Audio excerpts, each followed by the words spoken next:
Baik, bismillah. Assalamualaikum warahmatullahi wabarakatuh. Waalaikumsalam warahmatullahi warahmatullahi wabarakatuh. wabarakatuh. Ya, selamat siang anak-anak. Kita kali ini belajar daring ya. Dan kita di jam terakhir. Mudah-mudahan walaupun kita di jam terakhir, tetap masih semangat ya untuk belajar. Semangat ya. Semangat, Pak. Oke. Semangat, Semangat, Pak. Pak. Semangat Hey. pulang, Pak. Abis ini Bapak pulang, Pak. Siap. Ya. Semangat. Mungkin minta oke dari recordingnya. Oke. Sebelum kita awali kegiatan belajar hari ini dan pertemuan ini, maka Bapak meminta salah satu dari kalian untuk memimpin doa. Boleh Bapak tunjuk Edi Rahman, silakan untuk memimpin doa.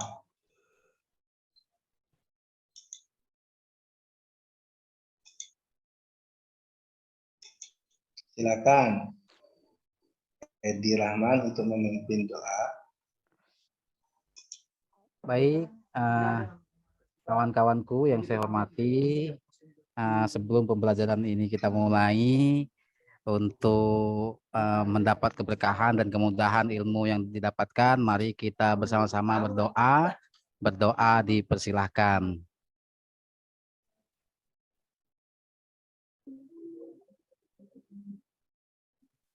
Doa selesai. Baik, terima kasih Edi Rahman sudah menyampaikan dan memimpin doa. Mari kita sama-sama kalian mengikuti pembelajaran PKN hari ini yang secara daring ya. Kalau kalian di rumah, kalian bisa mengikutinya dengan penuh semangat dan penuh perhatian. Oke, sebelum karena kita daring, boleh dipastikan dulu perangkat-perangkat kalian, internetnya, handphonenya, dan jaringannya. Kemudian perhatikan apakah slide yang telah Bapak share sudah muncul. Sudah, Pak. Sudah, Pak. Sudah, Pak. Muncul ya. Baik, atas konfirmasi. Terima kasih atas konfirmasinya. Selanjutnya, untuk menumbuhkan rasa cinta kita kepada bangsa, menumbuhkan semangat kita dalam belajar, mari kita sama-sama memulai terlebih dahulu dengan menyanyikan lagu nasional. Lagu nasionalnya yaitu lagu Garuda Pancasila. Tapi sebelum menyanyikan lagu Garuda Pancasila, Bapak sampaikan terlebih dahulu nih, akan kita pelajari. Jadi pelajaran hari ini kita akan membahas materi tentang kasus-kasus pelanggaran HAM dalam perspektif Pancasila. Yaitu kalau kompetisi dasarnya menganalisis pelanggaran hak asasi manusia dalam perspektif Pancasila dalam kehidupan berbangsa dan bernegara. Tujuan pembelajaran diharapkan selama proses pembelajaran dengan model pembelajaran PBL, materi kasus pelanggaran hak asasi manusia perspektif Pancasila, kalian nantinya akan mampu menganalisis, menyimpulkan, dan menyelesaikan kasus-kasus pelanggaran yang terjadi. Mungkin secara global bangsa ini dan lebih spesifik di lingkungan sekitar kita. Baik, kita lanjutkan. Kegiatan pembelajaran bersama ini kalian harus pahami juga, kalian paham ya, karena tujuan pembelajaran ini adalah untuk pertama kegiatannya adalah orientasi pada masalah. Jadi kalian harus mencari, mengidentifikasi masalah nanti supaya kalian nanti punya kemampuan berpikir yang kritis seperti itu ya. Kemudian kalian mengorganisasikan tadi untuk belajar, jadi kalian akan mampu berkolaborasi, berdiskusi, berkomunikasi dengan teman-teman kalian. Dan kalian pun nanti dengan model Bapak yang sama dengan problem based learning ini, nanti kalian akan memiliki kemampuan untuk menganalisis, mengevaluasi pemecahan masalah yang akan Bapak sampaikan kepada kalian di materi pelajaran hari. Itu ya, dari tujuan pelajaran dan kegiatan pelajaran model based learning. Mari kita sama-sama menyanyikan lagu nasional Garuda Pancasila. Sudah terdengar suaranya? Udah, Pak. Oke. Mari sama-sama kita menyanyikan lagu nasional Indonesia agar ada semakin tumbuh di kita. Yuk, sama-sama. Pancasila, Akulah pendukungmu. Proklamasi Sedia membantumu. dasar negara. Bila dasar negara, rakyat adil makmur sentosa, pribadi bangsaku. Ayo maju, maju, ayo maju, ayo maju. Ayo sekali lagi. Ayo sekali lagi dengan penuh semangat ya. Ya.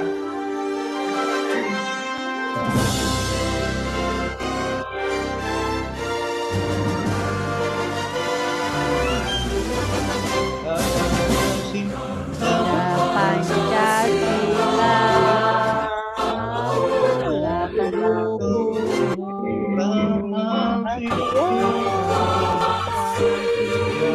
Sedia membantumu. Pancasila, negara, rakyat adil makmur sentosa, pribadi bangsaku. Ayo maju, ayo maju, maju, ayo maju, maju. Ya, terima kasih yang telah menyanyi dengan penuh semangat. Baik, sebelum lanjut, untuk itu kita speaking sejenak ya. Sebelum kalian menonton video ini, kalian sudah speaking sejenak. Mari kita speaking sejenak. Boleh ikutin saya ya, anak-anakku semuanya. Ayo, setelah itu nanti kita akan lebih fokus. Baik, sambil kita gerakkan tangan, boleh tangan kirinya ada yang sebelah kiri, silangkan ke sebelah kanan. Posisi jempolnya di bawah. Ini ya. Ya, oke. Dan kemudian tangan kanannya sebelah kanan silangkan ke arah tangan kiri. Ke arah kiri, ketemukan kemudian tepukan antara dua kanan seperti ini, akhirnya bertemu seperti ini, ya, oke. Ya, nah sekarang ikutin saya, balikan kedua telapak tangan Anda. Ada yang berhasil tidak? Enggak, Pak. Enggak, Pak. Bagian berhasil kayak tadi. Enggak bisa itu. Gak bisa Pak, kepelitek. Oh, ternyata sebetulnya Anda kena hipnotis oleh saya. Jadi Anda mau saja mengikuti apa yang saya perintahkan. Oke, tepuk tangan yuk biar nggak ngantuk. Ya, berarti barusan Anda sudah fokus dengan apa yang saya sampaikan nih, Bapak sampaikan ya. Ternyata luar biasa nih murid Bapak. Kok Bapak bisa sih? Saya nggak bisa. Iya, dulu betul ya apa yang saya perintahkan. Baik, mudah-mudahan lebih fokus pembelajaran kita kali ini ya. Nah, sebelum masuk ke pembelajaran lebih lanjut, Bapak akan membagi kelompok karena nanti kalian akan berdiskusi dengan teman-teman kelompok kalian. Kemudian Bapak juga akan memulai memberikan absensi melalui Google Classroom ya. Di Classroom silakan kalian klik ya. Di Classroom itu kalian klik hadirnya, dapat hadirnya. Kemudian nanti di Google Classroom itu juga LKPD Bapak sudah share di situ. Nanti kalian bisa download dan perhatikan. Kemudian di Classroom juga sudah ada kelompok-kelompoknya ya. Nah, nanti antara kelompok boleh saling berdiskusi. Paham semua anak-anakku semuanya? Apa yang akan kita lakukan ya? Ya, secara gambarannya nanti kalian akan mengamati melalui video pembelajaran Di situ ada 2 kasus video. Nanti kalian amati, kemudian kalian hubungkan dengan materi pelanggaran hak asasi manusia dalam perspektif Pancasila. Setelah kalian amati dan diskusikan, nanti kalian isi di LKPD, kemudian nanti kalian upload di Google Drive. Linknya nanti sudah ada di Classroom ya. Baik, kalian boleh silakan saksikan, amati terlebih dahulu video ini.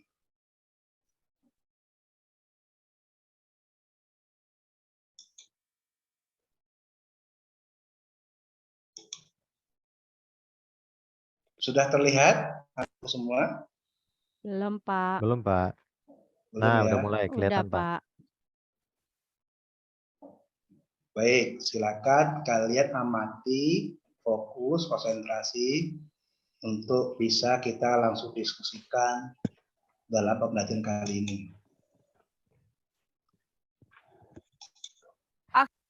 Aksi pembubaran paksa terhadap ibadah Suara jemaat terdengar? Gereja Kristen Dengar, Kemada Pak. terjadi Pak. Oke. Raja Basa, Bandar Lampung.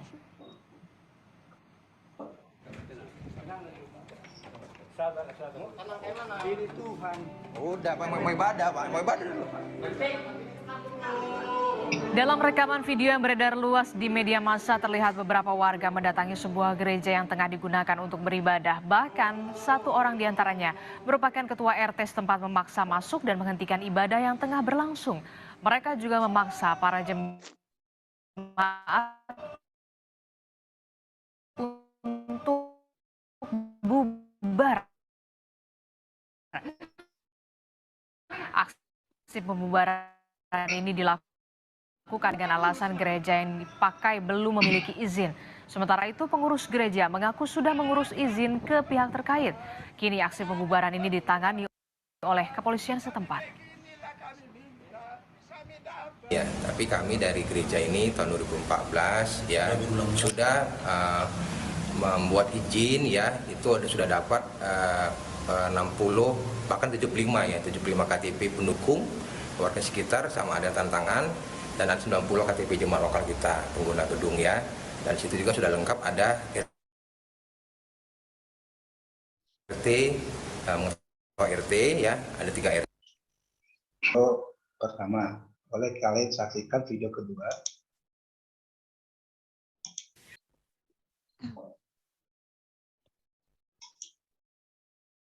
Tunggu sebentar ya.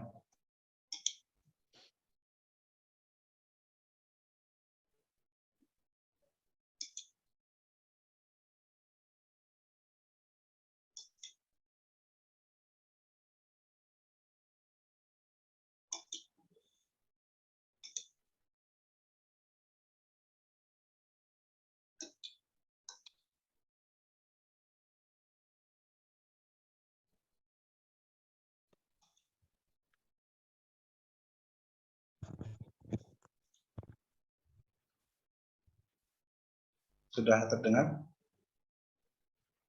Halo? Belum, Pak. Belum ya?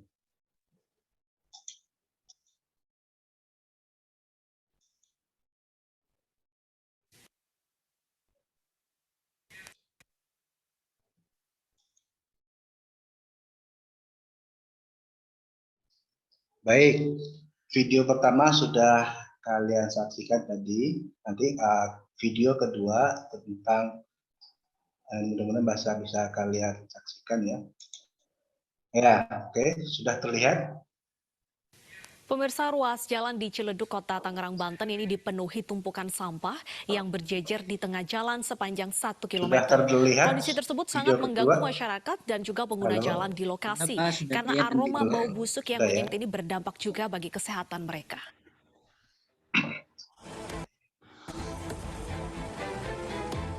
Di Hari Raya Idul Fitri, warga yang melintas di Jalan Raden Fatah, Ciledug, Kota Tangerang, Banten disuguhi pemandangan tumpukan sampah plastik, pedagang dan rumah tangga yang berjejer di tengah jalan sepanjang 1 km.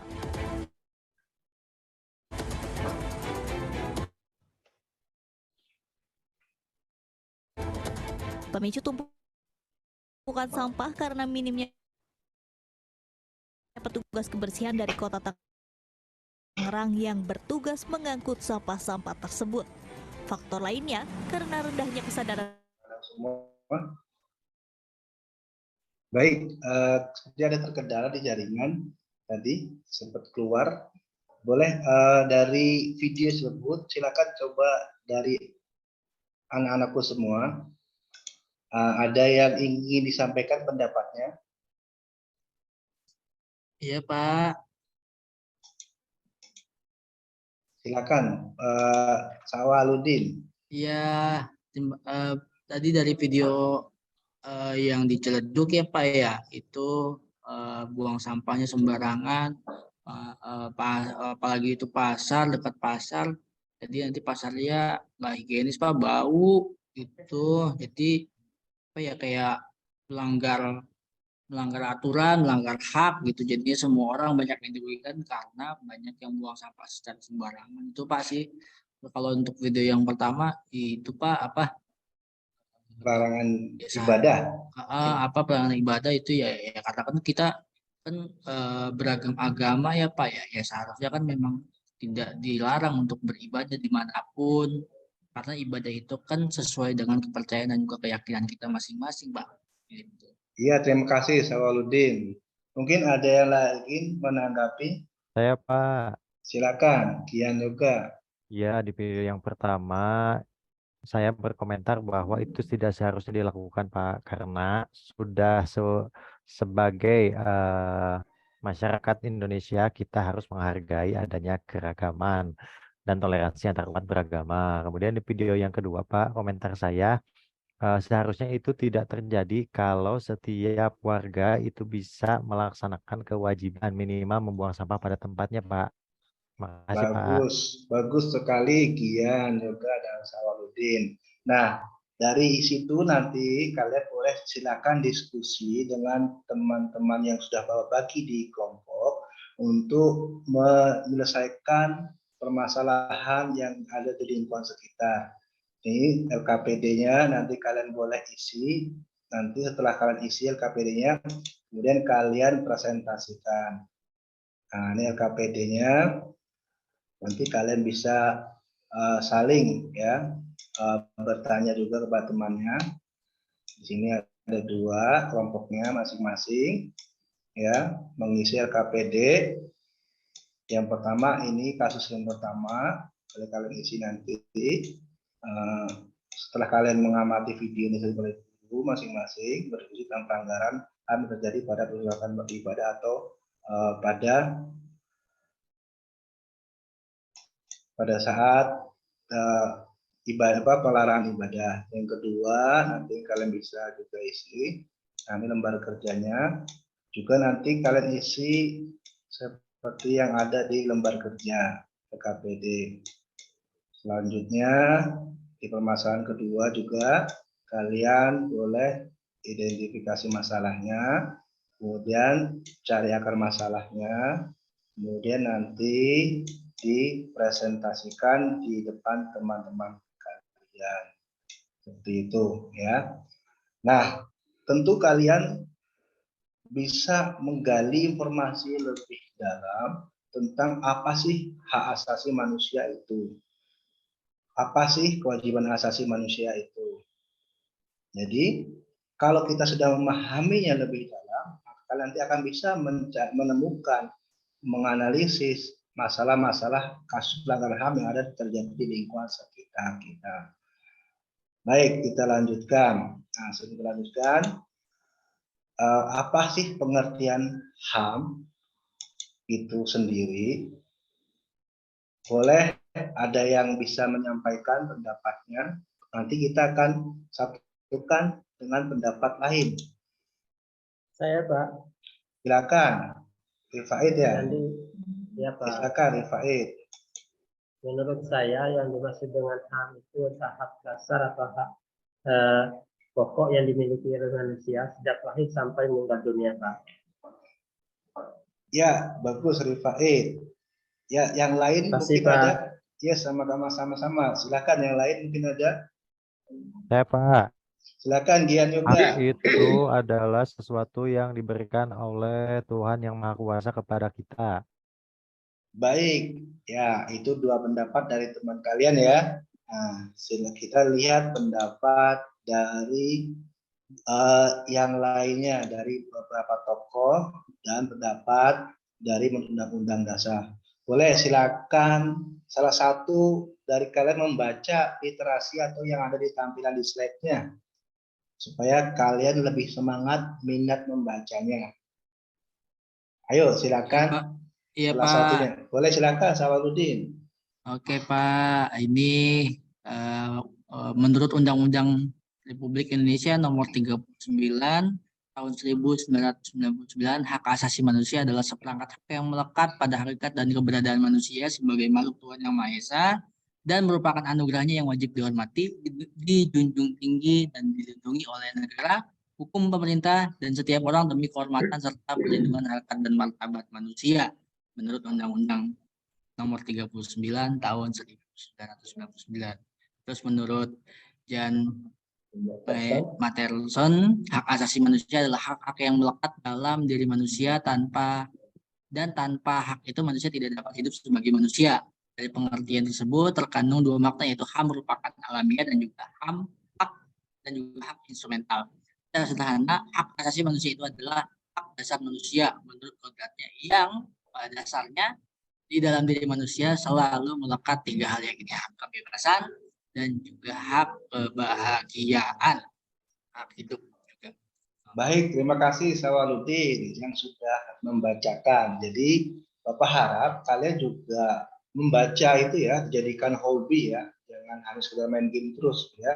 Jadi budaya baca itu harus ada, harus tumbuh ya, harus ada supaya apa? Supaya kalian mudah nanti melalui literasinya, sumber-sumber bacaannya nanti bisa menjadikan acuan untuk menjawab setiap permasalahan-permasalahan baik yang ada di sekolah, oleh guru maupun di lingkungan di rumah.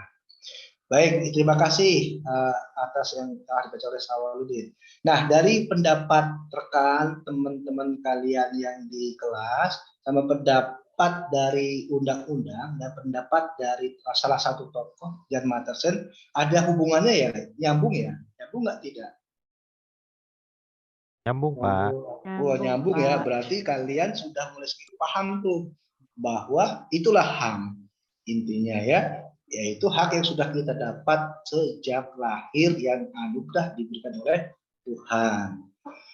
Baik, itu tentang HAM. Selanjutnya nanti kalian boleh sambil berdiskusi dengan teman kelompoknya. Nah, kita lanjutkan ke materi selanjutnya, yaitu pengertian tentang ciri khusus hak asasi manusia itu sendiri. Ya, hak asasi manusia itu secara umum itu ada 3 ya ciri khusus, yaitu hakiki, universal, dan tidak dapat dicabut atau tidak dapat dibagi. Nah, sudah ada gambaran seperti apa tadi hakiki dari pengertian pendapat teman kalian tadi atau dengan pendapat dari undang-undang ataupun tokoh. Ada yang bisa menyampaikan pendapatnya atau mendeskripsikan hakiki seperti apa, ciri khususnya, universal seperti apa. Boleh sambil membaca ya buku paketnya ya, saya situ ada. Biar supaya tumbuh minat baca kalian. Boleh saya sudah siap membaca atau menyampaikan deskripsinya atau pengertiannya seperti apa? Ayo, atau Bapak tunjuk. Pak. Silakan. Izin Pak. Silakan Pak Edi. Ya, berkaitan dengan ciri khas hak asasi manusia yang hakiki itu Pak, artinya hak hakiki, hak asasi manusia, hak asasi sebagai semua umat manusia yang ada di dunia ini yang sudah ada sejak lahir Pak. Seperti itu ya, Pak. Oke, bagus. Kalau universal sekalian mungkin Edi Rahman. Saya Pak, universal. Oh boleh. Ya silakan. Jadi sebenarnya Pak, yang dikatakan Edi itu lebih condong ke universal Pak, karena universal itu kan secara bahasa itu umum ya Pak ya. Jadi seluruh umat manusia yang di Indonesia, di Amerika, Afrika, Azerbaijan, Kazakistan itu semua punya hak yang sama begitu Pak, yang diberikan. Ya, gimana Edi? Tanggapannya tadi Kian kayaknya meluruskan nih. apa yang disampaikan Ya. itu cenderung ke universal. Ya, maksudnya seperti ini, Pak. Hak hakiki itu artinya hak yang bukan semua, cuma ada memang mendasar dari yang dimiliki sejak dia lahir. Artinya hakiki sudah tidak bisa diganggu gugat. Artinya dia sudah memang paten seperti itu dari sejak dia lahir itu, mau tidak Sudah mau, ada. suka tidak suka, dia memang sudah mempunyai hak seperti itu maksudnya, Pak. Oh, Kalau seperti secara itu. universal ya memang betul, semua yang ada manusia di muka bumi itu mendapatkan hak itu. Tetapi dari segi dia dari lahir itu memang hak itu sudah melekat dia. Dikasih pun tidak dikasih dia sudah melekat seperti itu. Baik, terima kasih Edi Rahman ya. dan Dian Yoga yang sudah memberikan penguatan dan pelurusan kepada Edi Rahman. Oke, tidak dapat dicabut dan dibagi, ada yang bisa mendeskripsikan? Saya, Pak. Boleh, siap. Ayo, Fania. Maksudnya itu HAM itu tidak bisa dicabut secara paksa, Pak, oleh siapapun. Misalnya hak hidup, tidak ada yang bisa mencabut hak hidup selain Tuhan, Pak. Kayak misalkan kasus pembunuhan itu kan dicabut hak hidupnya secara paksa. Nah, itu yang tidak boleh, Pak. Bagus, betul, sangat betul ya. Itu udah beberapa deskripsi atau pengertian dari ciri khusus hak asasi manusia tadi. Baik, dari hak asasi manusia ini ada yang dipertanyakan? Sudah paham ya, sudah gambaran ya. Baik, kalau sudah paham, kita lanjutkan, yaitu apa itu kewajiban asasi manusia. Boleh, pendapat kalian terlebih dahulu. Silakan. Nanti kalian boleh sambil kalian masuk ke kelas poin, nanti kalian isi ya, nanti akan tampil. Ya, silakan di sini di Zoom, di Google Meet ini kalian boleh tampilkan pendapatnya terlebih dahulu. Nanti yang lain boleh sambil mengisi di kelas poin. Silakan, ada yang dapat dahulu, nanti kita sampaikan apa sih kewajiban asasi itu menurut undang-undang ya. Boleh, silakan, ada yang menyampaikan? Saya, Pak. Silakan. Saya Pania, Pak. Ya, Kewajiban Pania. menurut saya kalau dilihat dari katanya kan wajib, artinya ada tindakan yang dilakukan sepenuhnya tapi dipertanggungjawabkan. Mungkin seperti itu, Pak. Ya, bagus, Pania. Ada lagi yang ingin menyampaikan pendapatnya kewajiban asasi? Saya, Pak. Ya, Mae, silakan Mae. Menurut saya, Pak, kewajiban hak asasi itu adalah kewajiban dasar setiap manusia yang harus kita laksanakan dengan penuh tanggung jawab. Dan semua yang kita lakukan itu ada konsekuensinya, ada sebab dan akibatnya. Begitu, Pak, menurut saya. Oke, bagus. Sudah dua pendapat dari teman di kelas ya. Coba kita bandingkan dengan pendapat dari undang-undang. Ya, boleh. Silakan salah satu yang belum tampil nih untuk membaca ya. Menurut Undang-Undang Nomor 39 Tahun 99, apa sih kewajiban asasi itu? Silakan. Ya, silakan. Silakan, Edi. Oh iya. Pasal 1 ayat 2 Undang-Undang Republik Indonesia Nomor 39 Tahun 1999 tentang hak asasi manusia menyatakan kewajiban asasi manusia adalah seperangkat kewajiban yang apabila tidak dilaksanakan tidak memungkinkan terlaksananya dan tegaknya hak asasi manusia. Begitu, Pak. Oke, terima kasih Edi Rahman yang sudah membantu untuk membaca. Nah, dari pendapat kalian tadi dan pendapat dari apa yang disampaikan oleh undang-undang itu ada hubungannya ya, ada sama ya. Berarti kalian sudah punya gambaran ya tentang kewajiban asasi manusia itu. Nah, sekarang dari video tadi yang setelah kalian lihat, tentu ada penyebabnya terjadinya pelanggaran HAM.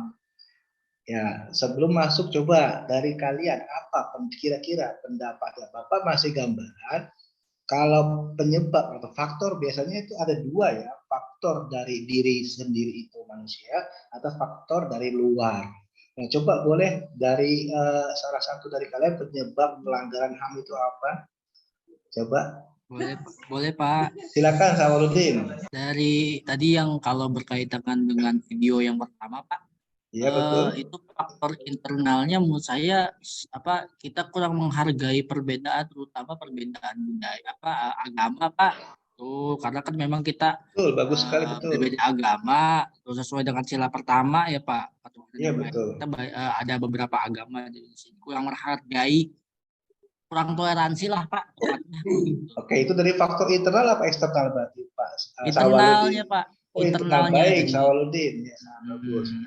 Baik, yang lain mungkin saya, dari Pak, boleh Gian? Kalau pendapat saya Pak, pelanggaran HAM ini terjadi karena kewajibannya tidak dilaksanakan Pak. Contohnya kita wajib menjaga lingkungan. Karena kita nggak menjaga lingkungan, maka lingkungan menjadi kotor. Hak kita untuk memperoleh lingkungan bersih itu jadi nggak ada Pak. Luar biasa, bagus banget, bagus sekali Gian. Yuk kasih tepuk tangan yuk, hapus tuh yuk, biar semangat semuanya murid-murid Bapak yang hebat. Selanjutnya, baik itu ya dua pendapat dari teman kalian di kelas ya. Kita lihat ya dari apa sih ya yang menjadi secara umum faktor penyebab dari terjadi pelanggaran hak asasi manusia itu. Yang pertama itu faktor internal seperti yang disampaikan tadi oleh Sawaludin, dan ada faktor eksternal. Faktor internalnya itu sikap egois, rendahnya kesadaran hak asasi manusia, dan sikap tidak toleran. Dan itu tadi disampaikan oleh Sawaludin, tidak toleran ya, tidak ada intoleransi dalam beragama. Setiap orang tidak punya keyakinan. Apa itu faktor dari eksternal?